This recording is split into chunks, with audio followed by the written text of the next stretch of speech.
makanan yang akan masuk ke dalam rongga mulut,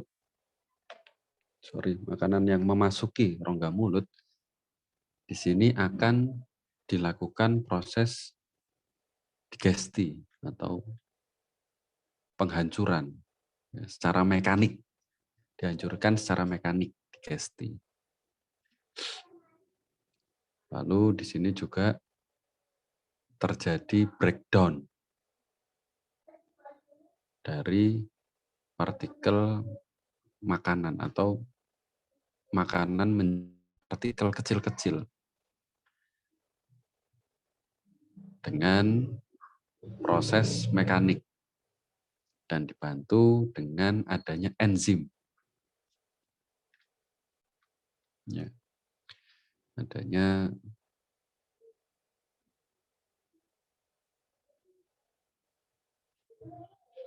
cairan saliva atau air liur yang diproduksi dari salivary gland.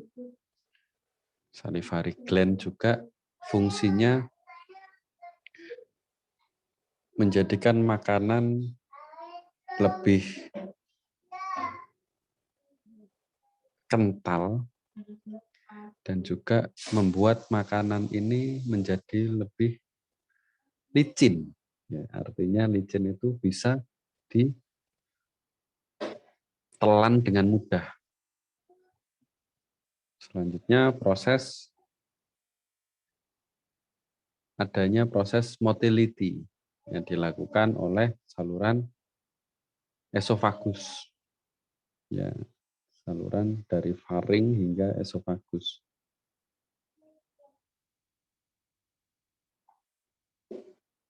Jadi salivary atau mukus, ya, cairan saliva itu memudahkan proses motility, memudahkan makanan berpindah ke lambung. Ya. Di esofagus juga terdapat gerakan motilitas. Artinya gerakannya ini seolah ada gerakan seperti meremas. Meremas sehingga makanan akan dengan mudah berpindah dari esofagus ke lambung. Selanjutnya di lambung terjadi breakdown lagi, breakdown makanan. Dan juga penghancuran makanan menjadi partikel-partikel yang bisa diserap oleh pembuluh darah atau berpindah ke pembuluh darah dengan bantuan digestive juice, ya, digestive juice atau jus lambung atau cairan lambung yang bersifat asam, yang bersifat ada HCl-nya, asam. Di lambung juga terjadi digesti makanan dengan bantuan atau secara chemical, secara kimiawi, dengan bantuan cairan-cairan enzim-enzim yang terdapat di lambung, sehingga enzim-enzim yang spesifik ya, yang terdapat di lambung sehingga makanan dapat dipecah menjadi partikel-partikel kecil. Selanjutnya makanan yang sudah dipecah menjadi partikel akan berpindah menempati usus halus. Di usus halus terjadi proses absorpsi dari usus halus ke pembuluh darah. atau lymphatic vessel, jaringan limfatik. Selanjutnya makanan akan disimpan sementara di kolon. Makanan yang tidak bisa dicerna, non-digested. Atau makanan sisa akan disimpan sementara di kolon dan akan terjadi reabsorpsi lagi di kolon.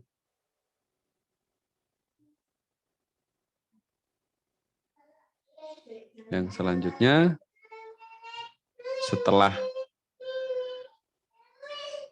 terjadi proses pembentukan feses, akan disimpan ke rektum, dan di rektum akan, jika penuh ya, di rektum akan mengirimkan sinyal ke sistem saraf pusat untuk mengosongkan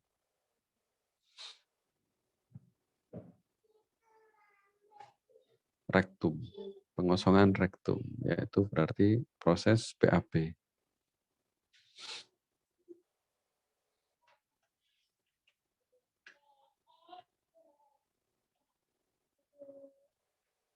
Ya, di sini kita bisa lihat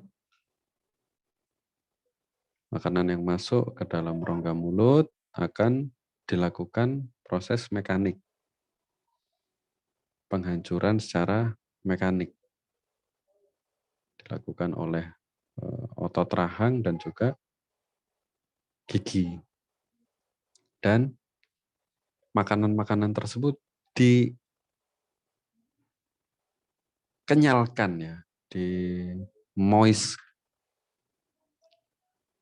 dengan bantuan saliva yang bertujuan untuk mengentalkan, melembabkan, mengenyalkan dan juga melumasi ya, sebagai pelumas.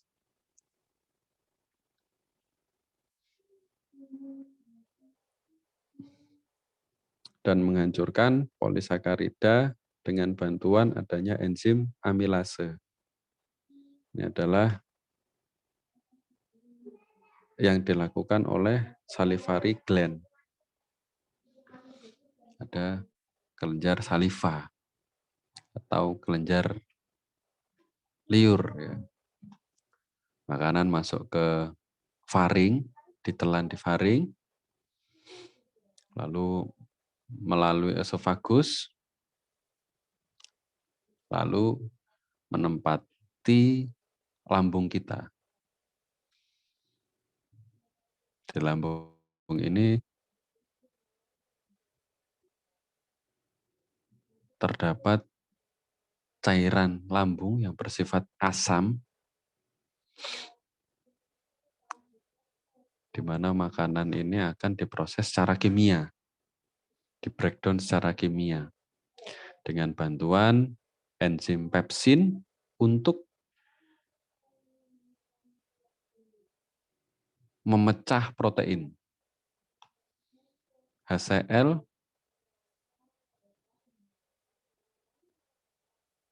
enzim yang bersifat atau enzim HCl aktif untuk menghancurkan makanan dan juga membunuh bakteri yang ada di makanan.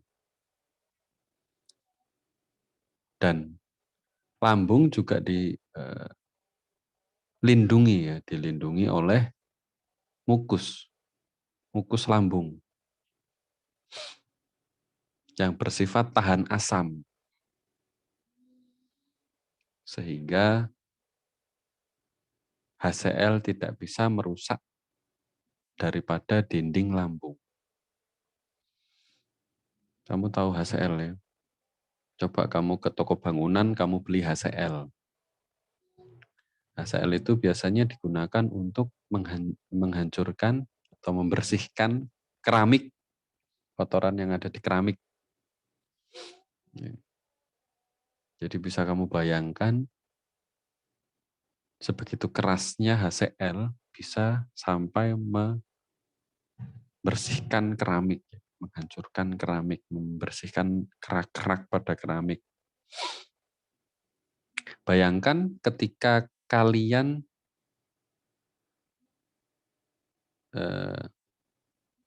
tidak mengkonsumsi makanan atau telat makan, cairan HCl ini akan menggerus mukus yang ada yang menyelimuti lambung kalian. Yang akhirnya mukus tersebut lama-kelamaan akan rusak atau akan hancur sehingga terjadi iritasi pada lambung yang disebabkan oleh HCl.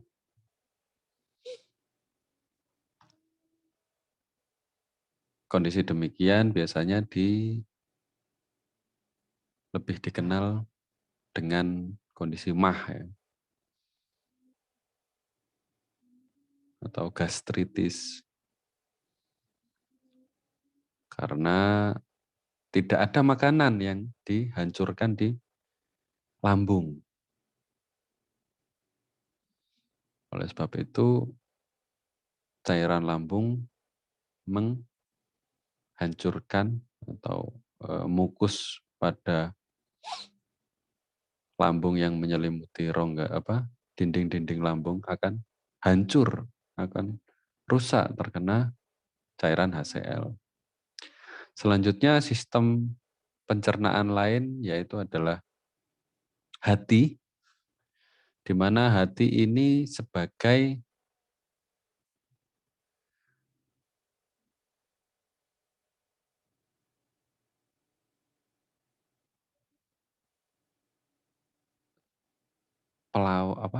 sebagai pelawan racun.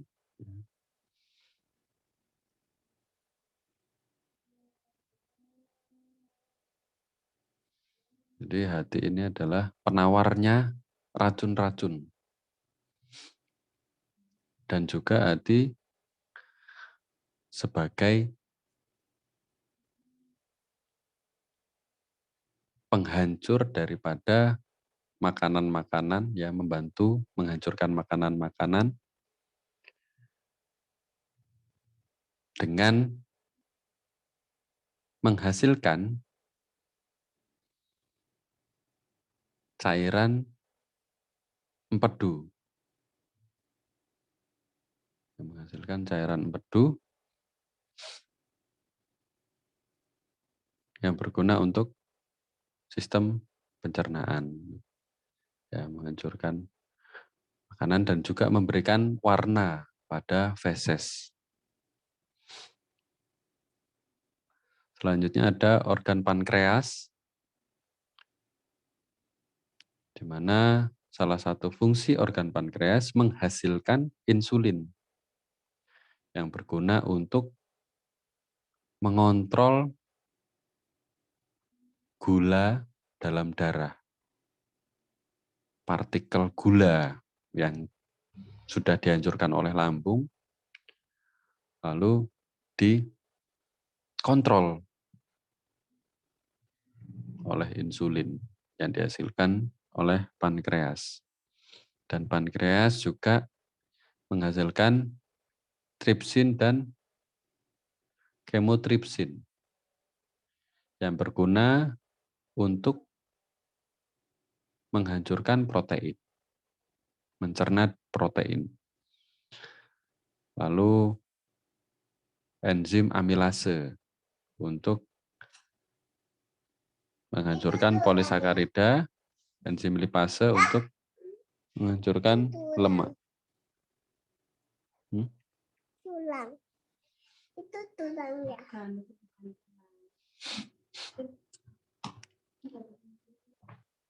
Selanjutnya makanan akan menempati usus halus, small intestine, setelah dilakukan proses pencernaan secara kimia yang dilakukan di lambung, pankreas, dan juga hati ya.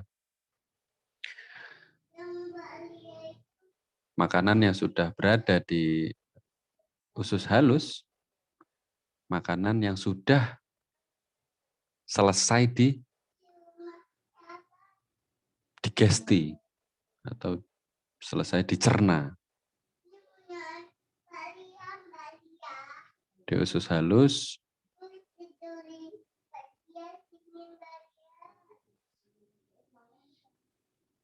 terjadi proses absorpsi daripada nutrien dan juga air yang terkandung dalam makanan. Di sini juga terjadi proses penghancuran protein yang dilakukan oleh enzim peptidase, penghancuran gula yang dilakukan oleh enzim sukrase, dan penghancuran polisakarida yang dilakukan oleh amilase. Selanjutnya makanan setelah diabsorpsi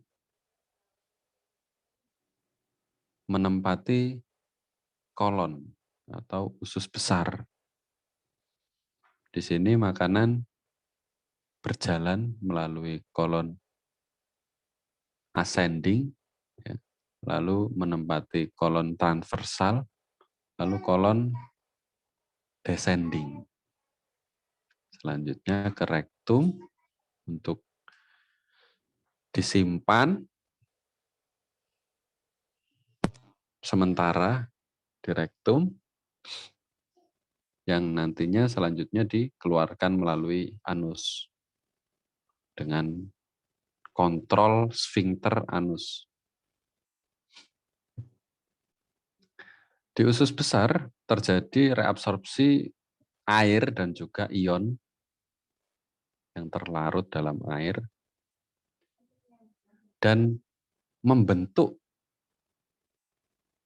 dan terjadi pembentukan feses.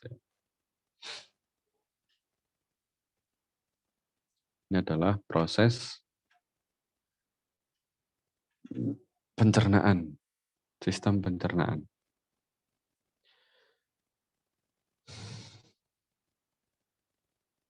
Bisa kalian baca sendiri, di sini ada jenis makanan, jenis zat pada makanan, dan tempat mencernanya makanan, maksudnya tempat penghancuran makanan tersebut yang dilakukan oleh enzim-enzim.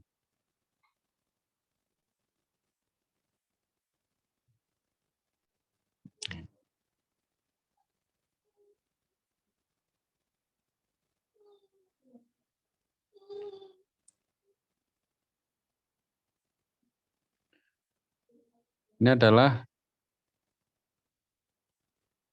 proses absorpsi yang terjadi di sistem pencernaan. Pada lambung terjadi proses absorpsi air dan juga alkohol,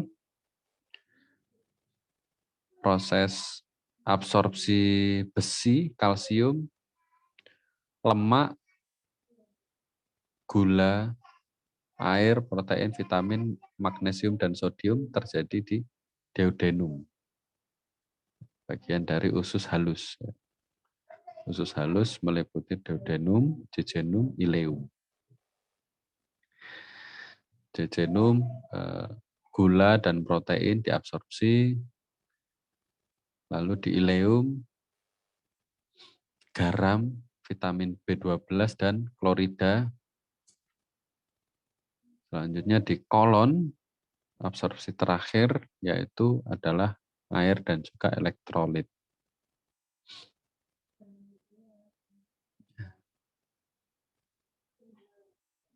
Jadi proses absorpsi ini juga berlangsung secara bertahap ya. Tidak serta-merta terjadi pada satu bagian sistem pencernaan.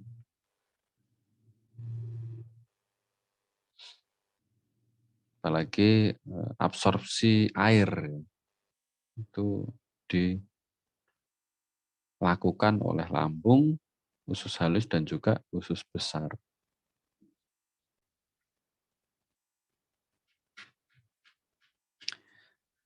Ini adalah bagian dari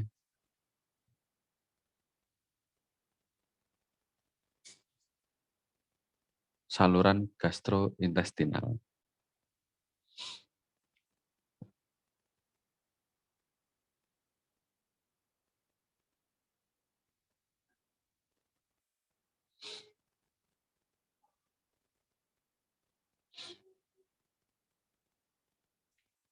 Gangguan pada saluran sistem pencernaan biasanya karena masalah pada malformasi kongenital, proses peradangan, adanya infeksi, adanya radang, adanya trauma, dan juga neoplastik. Adanya proses neoplastik.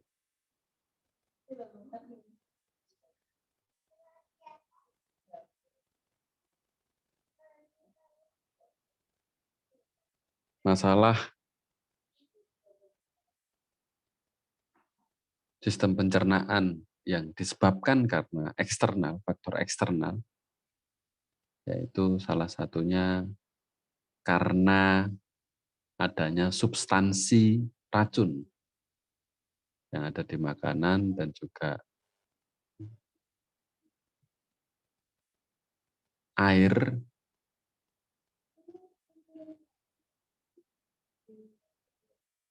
dan juga ada kesalahan sekresi pada komponen yang disekresikan oleh sistem pencernaan. Seperti adanya gangguan pada enzim atau gangguan pada yang disebabkan oleh asam lambung, HCl.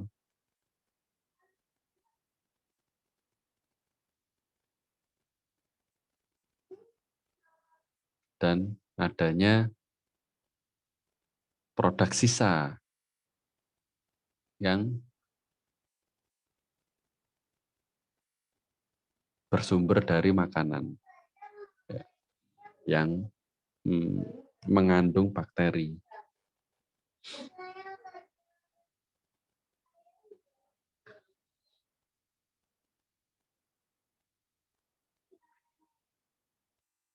Manifestasi yang muncul, tanda dan gejala yang muncul pada sistem pencernaan, yaitu vomiting, muntah,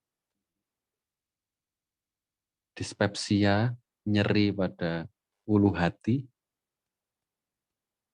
terjadi konstipasi, diare, nyeri pada abdomen, dan perdarahan pada gastrointestinal. Ini adalah manifestasi yang muncul pada yang mengindikasikan adanya gangguan pada sistem pencernaan.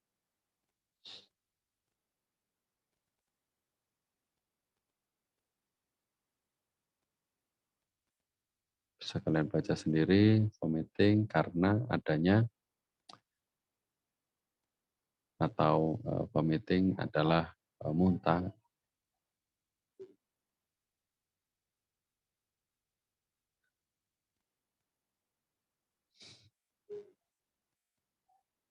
Lalu nyeri pada ulu hati,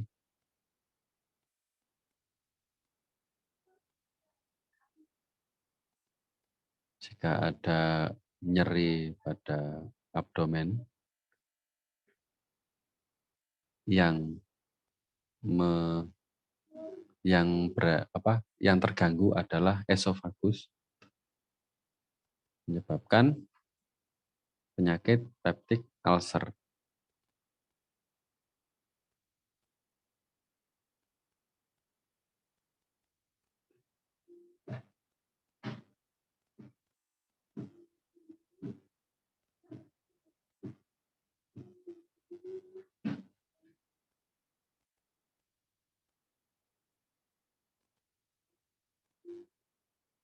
Ini adalah diare, ya.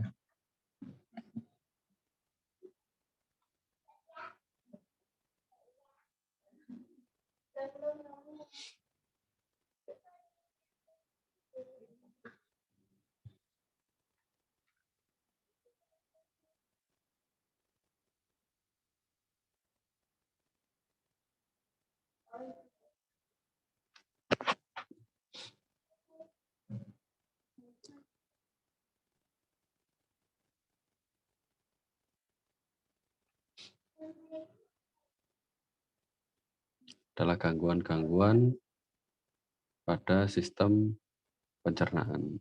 Ini bisa kalian baca sendiri atau nanti saya rangkum menjadi video. Bisa kalian, karena ini cukup panjang, bisa kalian lihat nanti di YouTube. Selanjutnya adalah standar operasional prosedur. Membantu pasien eliminasi BAK atau BAB di atas tempat tidur. Kita masuk ke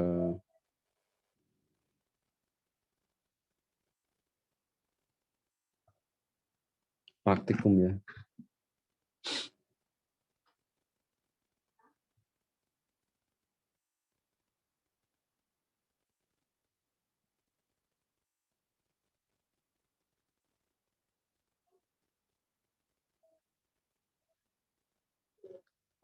Standar operasional prosedur membantu pasien eliminasi BAK atau BAB di atas tempat tidur. Yang perlu disiapkan peralatannya, yang pertama adalah sarung tangan sekali pakai, lalu pispot. Pispot bentuknya seperti ini, ya.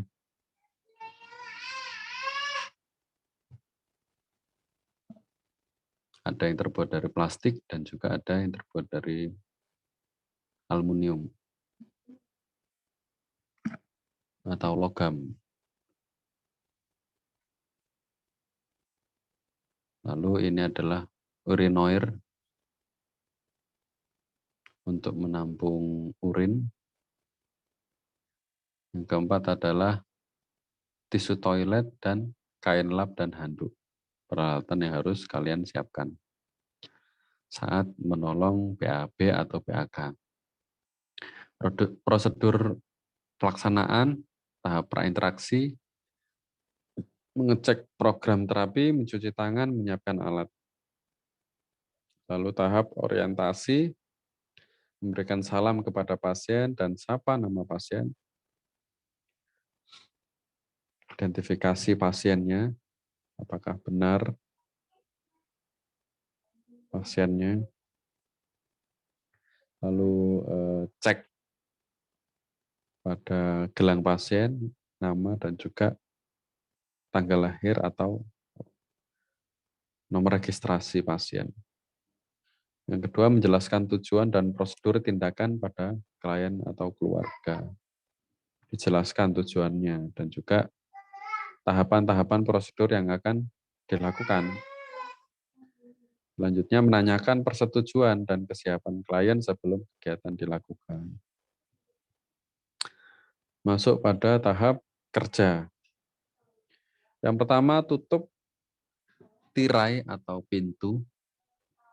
Pastikan privasi klien terjaga karena kita akan mengekspos daerah yang sensitif. Yang kedua adalah cuci tangan dan gunakan sarung tangan. Ya, sarung tangan bersih.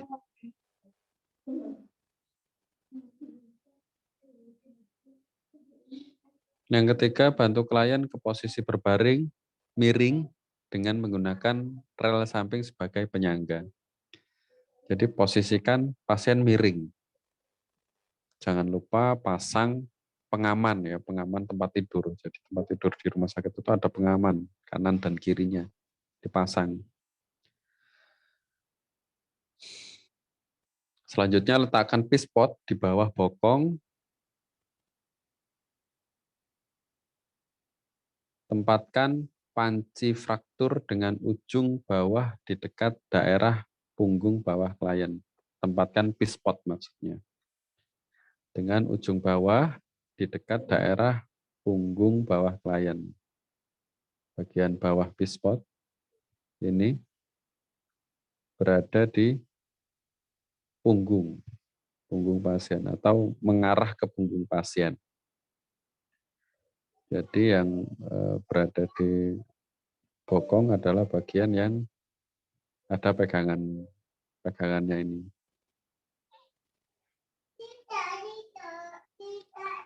Tempatkan pispot besar dengan lubang di dekat paha klien. Jadi posisinya seperti ini.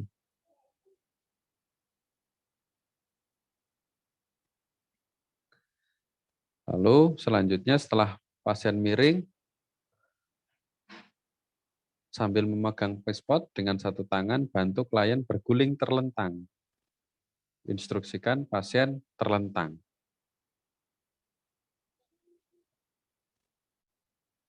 Jadi posisi untuk BAB adalah terlentang ya. Posisi pasien di tempat tidur maksudnya adalah terlentang. Pertama kalian miringkan dulu pasiennya, lalu tempelkan si pispotnya secara sempurna. Selanjutnya sambil memegang pispot, bantu klien berguling terlentang sambil mendorong pispot ke arah tengah tempat tidur untuk menahannya di tempatnya.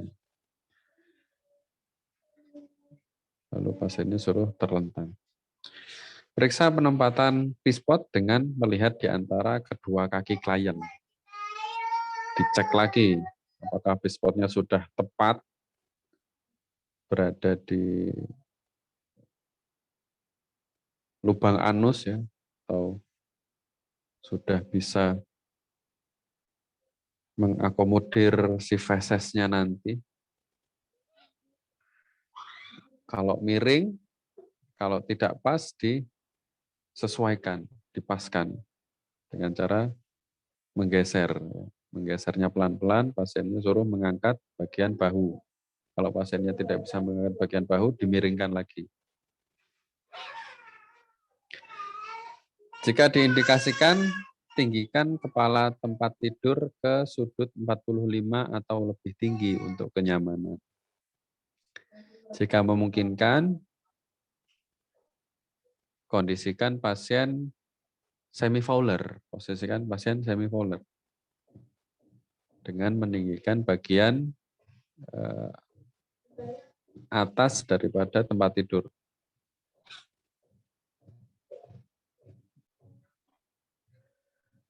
Tempatkan lampu panggilan dalam jangkauan klien atau tombol pemanggil perawat ya. Atau jika sudah bisa menghubungi perawat. Karena ketika BAB itu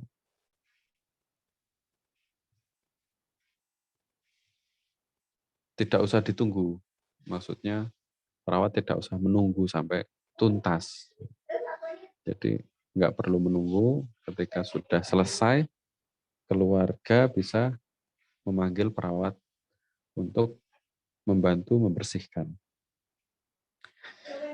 Tempatkan rel samping dalam posisi tegak, turunkan tempat tidur, dan berikan privasi. Jadi tempat tidur ini bisa diturunkan, bisa dinaikkan, diturunkan keseluruhannya. Jadi agak diturunkan, lalu pengaman dari tempat tidur ini dipasang. Selanjutnya lepaskan sarung tangan, biarkan pasien fokus untuk BAB. Cuci tangan dan bersihkan tangan ya menggunakan air mengalir atau hand rub. Selanjutnya untuk memposisikan urinal PAK ketika menolong pasien atau memasang urinal. Ini ya, urinal itu ini ya urinal atau urinoir untuk menampung air kencing. Ulangi tindakan 1 dan 2, tutup tirai atau pintu, cuci tangan dan gunakan sarung tangan bersih.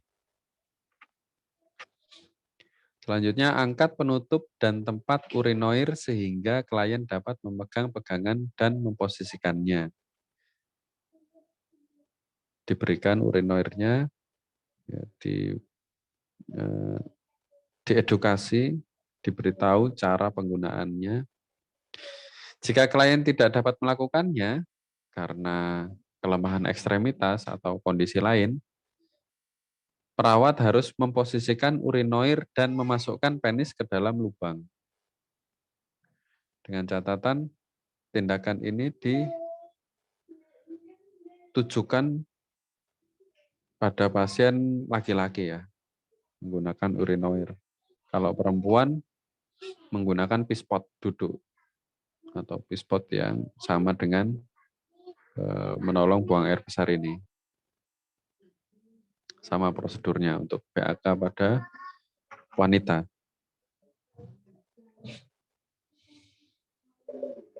Kalau pasiennya tidak bisa melakukan sendiri, dapat dibantu oleh perawat. Jadi perawat yang memasukkan bagian penisnya ke dalam bagian penis pasien ke dalam urinoirnya. Ya. Setelah sudah selesai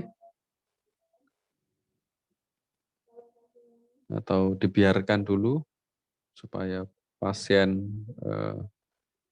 menyelesaikan buang air kecilnya. Selanjutnya kita ambil si urinalnya.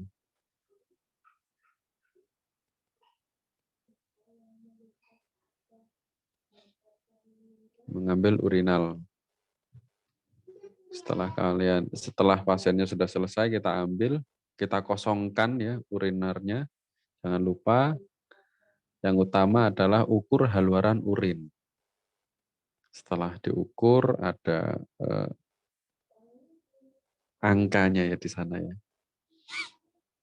Dibilas, dibersihkan urinoirnya dan ganti dalam jangkauan klien. Yang sudah dipakai dibiarkan dikeringkan dulu, dijemur, ambil urinoir yang lain dan ditempatkan di jangkauan klien. Amati yang perlu dikaji adalah bau dan warna urin. Ya, baunya seperti apa dan warnanya seperti apa, ini yang penting ya. Selanjutnya lepaskan sarung tangan, cuci tangan. Untuk mengambil pispot setelah BAB, keluarganya datang ke kita, Pak, sudah selesai BAB-nya, Tuan A. Oke, kita ke sana. Siapkan kertas toilet, turunkan kepala tempat tidur ke posisi terlentang. Posisikan pasien terlentang. Jika tadi kita posisikan semi-fowler, kita posisikan terlentang sekarang. Kembalikan. Sambil memegang pispot dengan satu tangan,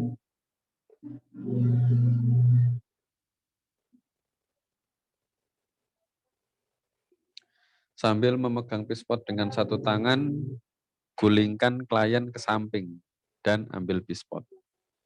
Pasiennya disuruh miring. Ya. Jangan kamu miringkan sama pispotnya. Ya.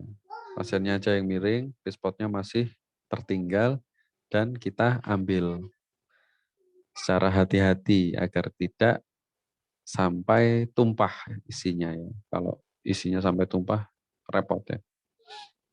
Selanjutnya dalam kondisi miring kita membantu membersihkan atau menyeka bagian anus klien atau bagian bokong pasien.